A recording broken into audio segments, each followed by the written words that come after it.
విశ్వావసనామ సంవత్సరంలో కర్కాటక రాశి సంబంధించిన విశేషాలను చూస్తే పునర్వసు 4వ పాదం, పుష్యమి, ఆశ్లేష నక్షత్రాలతో కూడుకున్నటువంటి కర్కాటక రాశి వారికి ఆదాయం 8, ఖర్చు 2, రాజపూజ్యం 7, అవమానం 3.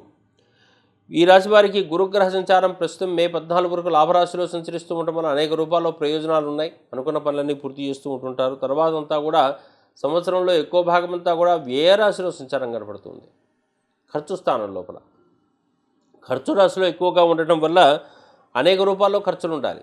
కానీ గురు సంబంధమైన ఖర్చులు కదా, అవి యజ్ఞయాగాదులు, హోమాలు, పూజలు, పునస్కారాలు, అదేవిధంగా వృక్ష స్థాపనలు, అనాథాశ్రమాలకు వితరణలు, ఇటువంటి విశేషంగా మనం ముందే దాన ధర్మాలు చేసుకుంటూ ఉండేటట్టయితే ఈ వ్యవస్థాన దోషాలు అవన్నీ కూడా తొలగే కార్యక్రమం, ముఖ్యంగా దైవ కార్యక్రమాలు, ధర్మ కార్యక్రమాలు ఇవన్నీ కూడా బాగా చేసుకుంటూ ఉండాలి. పండ్లు బాగా దానం చేస్తూ ఉండాలి.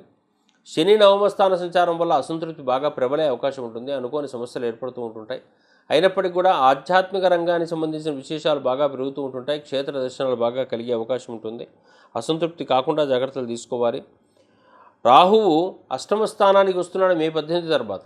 అష్టమ స్థాన స్థితమైన రాహువు అంత మంచివాడు కాదు కాబట్టి అనుకోని సమస్యలు ఏర్పడుతూ ఉండొచ్చు. శ్రమతో కార్యక్రమాల నిర్వహణ ఉంటుంది కాబట్టి అన్ని రూపాల్లోనూ 1-2 సార్లు ఆలోచించుకోవాల్సిన అవసరం ఉంటుంది.